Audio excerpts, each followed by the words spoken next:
इतना काम मैं समझता हूँ कि हम लोग नहीं कर सकते जितना कवि साहब ने, और एक फिगर और है सुल्तान रही साहब। वली ऐसे ही होते हैं। मुझे जो हार्ट अटैक आया, डेली रात को वो मुझे फ़ोन करते थे। अल्लाह के करम की एक लाइट होती है ना, वो उस लाइट में थे, वो चमकते थे।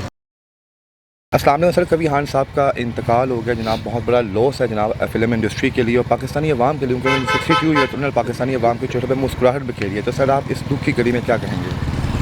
यार कवि साहब, ये वाकई एक ऐसा अब खला पैदा हो गया है फिल्म इंडस्ट्री में, ये ड्रामा फील्ड में या टेलीविज़न की स्क्रीन पे, कि ये तो कभी पुर नहीं होगा।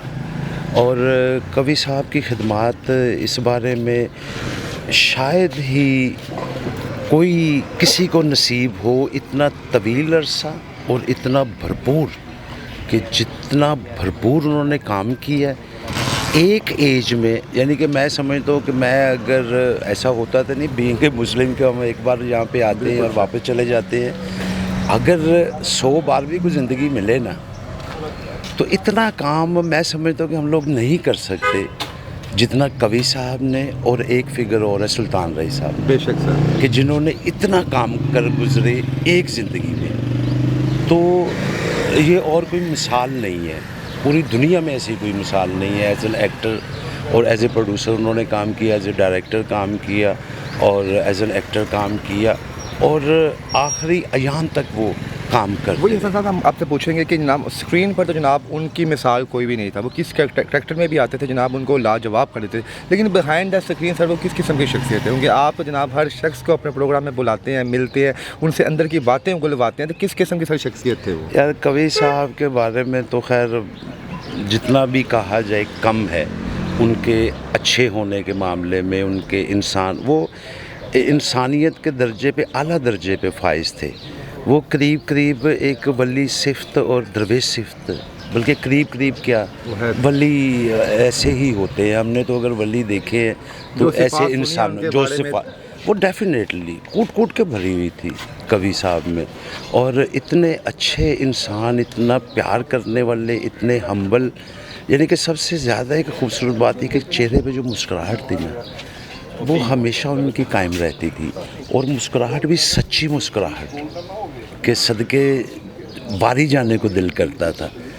और जैसा कि मेरे साथ, हर बंदे के साथ ही उनका प्यार, बड़ी मोहब्बत थी। कि मुझे जो पिछले दिनों के 3-4 साल पहले हार्ट अटैक आया, तो मैं हॉस्पिटलाइज्ड रहा और 2-3 दिन फिर मैं घर आ गया। तो कवि साहब मुझे नहीं याद, दिन तो मुझे याद नहीं, लेकिन मैं यूँ कहूँगा कि वो दुरानियाँ डेली रात को वो मुझे फ़ोन करते थे और कम से कम 15-20 मिनट, आधा घंटा मुझसे बात करते थे और हर किस्म का हौसला देते थे। और यानी कि जैसे दिल नहीं लगाते किसी बच्चे का, वैसे हंसाते थे, इधर उधर की बातें करते थे।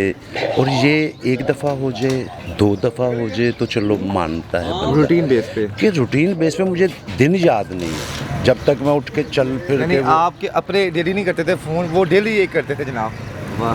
तो बस ये अब कौन करता है? हम लोग ऐसा नहीं करते, 1 दफ़ा गए, 2 दफ़ा गए, तीमारदारी कर लिया। हसन भाई, क्या चीज़ थी, क्या वजह थी जनाब कि हर शख्स उनकी तारीफ़ कर रहा है? आपने की, बल्कि जो वो शख्स भी जो उनके घर का मुलाजिम है, वो कहते थे कवि साहब मेरे हैं, आप कह रहे हैं कवि साहब मेरे हैं, वो कह रहे हैं कवि साहब मेरे हैं। क्या गॉड गिफ्टेड थे उनके अंदर, या उनको लोगों से प्यार करने का एक दिल करता था कि हर शख्स से मैं प्यार करूँ, हर शख्स से मोहब्बत बांटूँ? मैं कवि साहब बड़े डाउन टू अर्थ और वाकई प्यार करने वाले, दिलजोई करने वाले, ख्याल रखने वाले, और वो तमाम एक्सपीरियंस जो उन्होंने ज़िंदगी में गेन किया उसको पॉजिटिवली आगे बयान किया।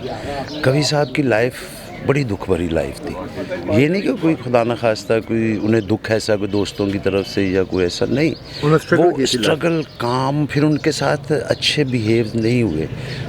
वो ऐसे ही होता है कि कोई भी सच्चे इंसान होता है ना, वो बहुत ज़्यादा, तो उसके साथ ऐसा ही होता है। और वैसा उनके साथ भरपूर हुआ। उनको लोगों ने धोखे दिए, उनका हक खाया गया, उनके साथ ज़्यादतियाँ की गई, लेकिन वो बंदा कभी टस से मस नहीं हुआ। आपने कभी पूछा नहीं कि कवि साहब इतने स्ट्रॉन्ग कैसे हैं आप? हम लोग तो थोड़ा सा दुख खाते हैं, हम लोग अपने औकात से बाहर होते हैं, गुस्से में आए थे, आप लोग इतने काम है, आप इतने, कभी पूछा नहीं सर आपने? इसमें क्यों नहीं पूछा? हमें उन्होंने बताया, बल्कि हमें हमारे अंदर उतारा وہ ایکچولی یہ جو طاقت ہوتی ہے نا، یہ انسان کے بس کی طاقت نہیں ہوتی.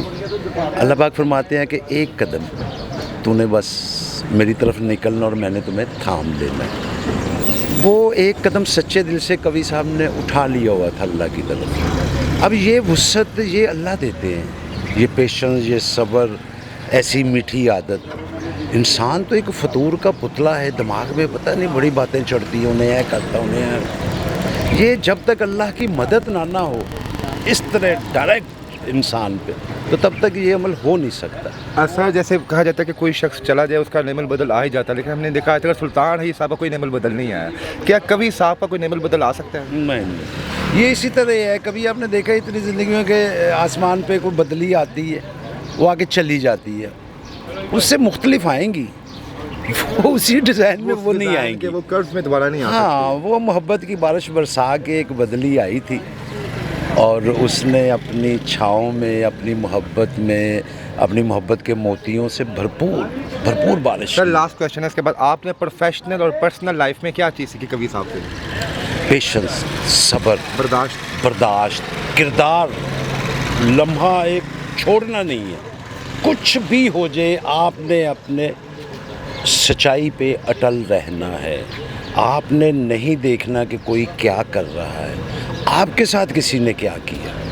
آپ نے یہ دیکھنا کہ آپ نے کیا کرنا. یعنی جب آپ پہ کوئی مشکل آتی ہے تو آپ کبھی صاحب کو یاد کر لیتے ہیں جناب ان جیسے میں برداشت کروں. کیونکہ ان کی کوئی بات ایسی نہیں ہے جو کہ شریعت کے، یا وہ سب باتیں وہی ہیں جو اللہ پاک نے فرمائی ہوئی ہیں، جو نبی کریم صلی اللہ علیہ وسلم. یعنی کہ وہ عالم ضرور تھے لیکن بغیر دھڑی کے عالم تھے جناب، ہر چیز کا علم تھا ان کے پاس. سر کیا خوبصورت، یہ اللہ کا کرم تھا ان پہ. بس یہ ہر کرم، شخص ان سے محبت کرتا وہ تھا. کرم تھا. اللہ کے کرم کی ایک لائٹ ہوتی ہے نا، وہ اس لائٹ میں تھے، وہ چمکتے تھے. بس یہ کرم کی لائٹ تھی. بہت شکریہ، بہت تھینک یو سر.